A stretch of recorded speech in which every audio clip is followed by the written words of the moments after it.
Hey, it's April from the Noble Garden, and this is my fourth video of my Beginning Gardener series. And in this video, we're going to talk about seed starting. I'm going to give you tips on what to use, how to set up your seed rack, what soil to use, things like that. So we'll start off with different containers that you can put your seeds in. So the first one I want to talk about are the little peat pellets that you're going to find. These peat pellets are a good way to get started. In the past I've used them. They weren't my favorite thing, but they are pretty cheap. The only thing you have to know is that once your plant gets started, you will at some point have to transplant this into a bigger container. But it is a good way to get started. It does save room, so you can start a lot at once. You just put them in water, they soak up the water, and they get bigger that way, and you plant your seed. Very simple. The next thing I talk about are all going to need some type of soil, and you want the seed starting soil. We'll go over that later. But right now we'll talk about other pots, other planters to get started. So the next one would be your biodegradable pots. And a lot of people like these because you do not have to get the seedling out and then put the seedling into the ground. You literally just wet these cups and break them up at the bottom a little bit and plant them. I've also used these in the past, but when I use these are usually the ones that I bought somewhere else. I've never actually started my own personal seeds through them, so I'm not going to be able to give you any advice on that. I just know that a lot of people like them because they don't have to take the plant out of a container, and people are a little nervous about that because there's roots and you don't want to mess the plant up, that kind of thing.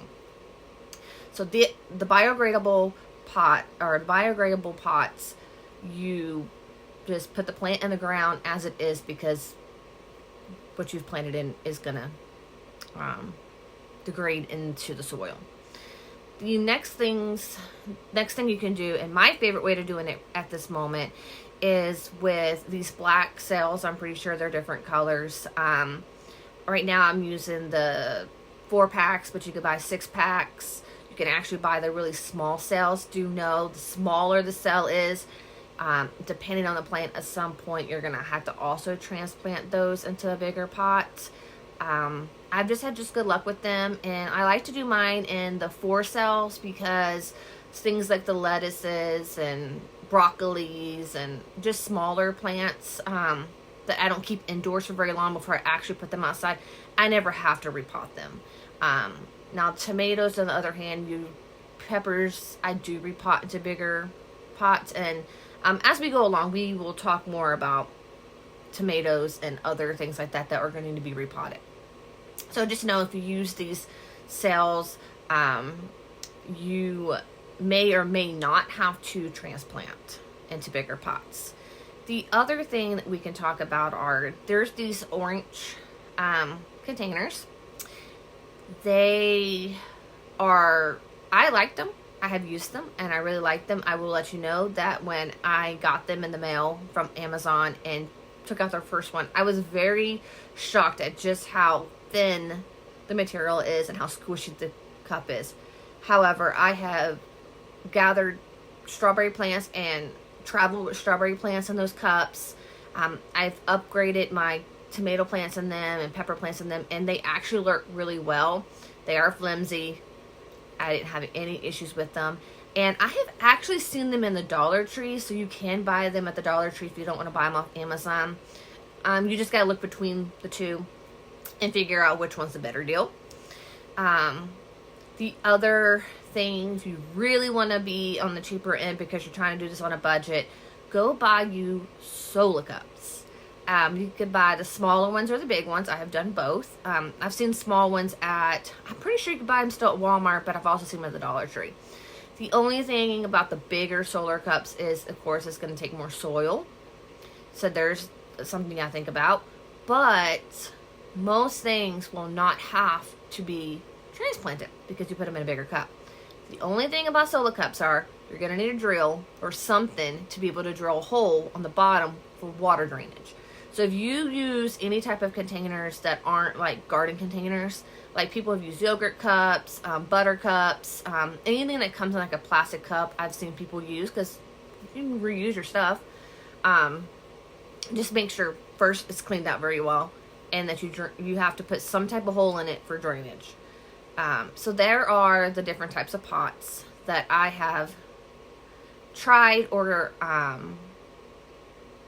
been accustomed with, that I'm hoping will help you guys out. The next thing that we're going to talk about is soil.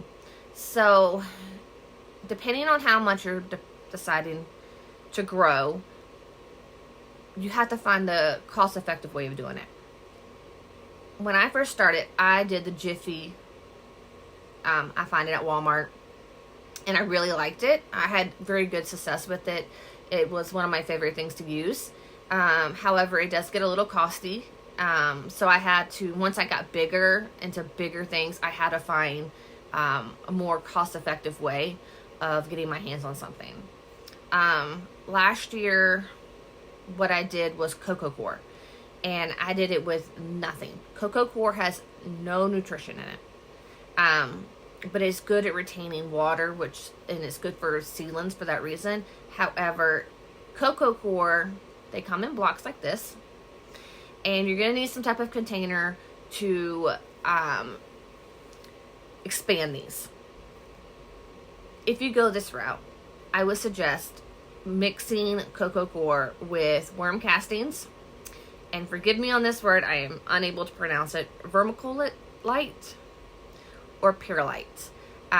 Either one of those, they help keep the soil light for the seedlings. I did that mixture of the three of those in my fall crops, and things were better than what my spring crops were. The next thing, and this is the first time I'm using this year, is called Pro Mix. The picture I'm putting up, I highly recommend looking in your local area, because buying it off Amazon is extremely expensive. I was able to find this same exact bag at a local place here for like $30. So, of course, I would not buy this one off Amazon. However, it had a lot of good rates. I've heard a lot of good things about it, and I grow a lot. And that one big bag so far has taken me through 3 rounds of seed starts, and I still have quite a bit left. There is a possibility that that one bag might last me my whole seeds, and that'd be awesome, because I grow a lot, guys. So it just depends on how deep you're getting into the seed starting of what soil you want. I do recommend all this information I'm giving you. What to start your seeds in, what soil to start your seeds in. Do your own research. YouTube stuff, Google stuff, read reviews that people have written. You have to make your own decision on what works best for you. I can tell you what works best for me, and you try it, and it may not be what's best for you. I don't want you to get discouraged. There's so many ways to do this, and you just got to find a way to do it. The other thing I am going to tell you is that once I use these soils, usually when I up-pot things like tomatoes and peppers, I do switch the soil. I switch it to Bacto. I used Bacto last year. I do like Bacto. I just don't know if I want to do Bacto in seed starting, and I know people use Bacto from the beginning for seed starting, so that is also something you can look into. And Bacto is also one of those things I highly recommend find a local place, because it's way cheaper in a local place than getting it off Amazon. So we've talked about what to start them in and the soil to start them in. The next thing we want to talk about is setting up some type of seed rack. And in the beginning, I had to get creative, because I didn't know what I was doing, and I just wanted to start a little bit and get my feet wet in it. So I actually took a iron board and I attached shop lights to it. This worked out great for me my first year. I had so much success with just this little setup. But I shortly outgrew it, because as you know, with gardening, the more you get into it,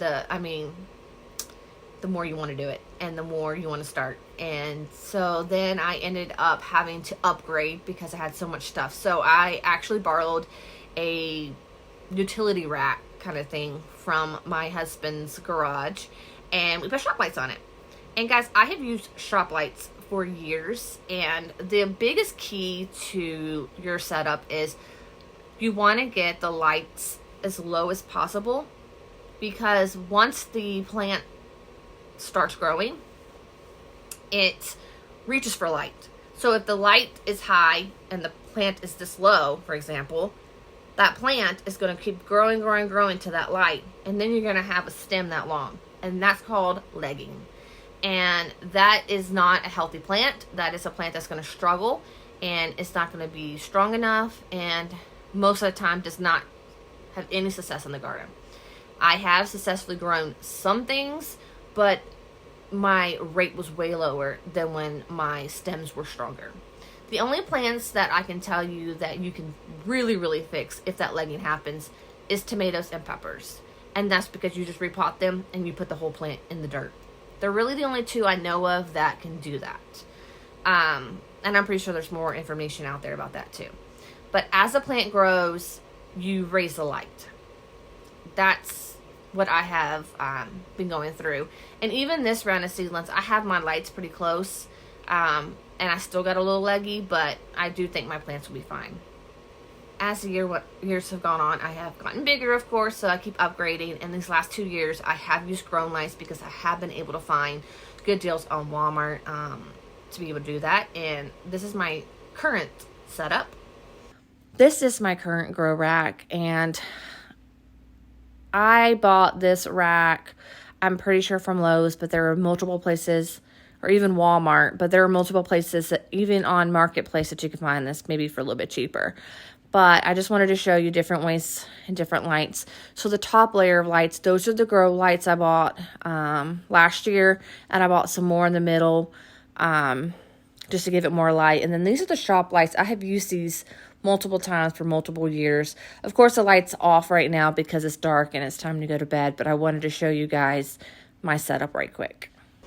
And it's doing pretty good for me. I'm going to run out of room again, but my husband's building me a greenhouse, and so hopefully that will help me with that. So I'm going to, in the descriptions, leave bunches of links to help you guys in case you are wanting these specific things. I will tell you, shop around. Look at Walmart, look at Lowe's, any type of local place that does gardening stuff. Amazon's always been a really good source for me. It's just not a good source for me for soil, I will say that. I do hope this video was very helpful. Go ahead, get your stuff that you need. And on February 13th, I'm going to be doing a lot of seeds, and I'm going to show you guys exactly what I do just to help you. And I do have several seed videos already. If you need to get started now, just look back at my channel. I did some last year with you guys, but I didn't, of course, attach it to this series, and I just want to have a series that goes step by step for you guys. So be looking out for that video, and thank you guys for watching. I hope I was helpful.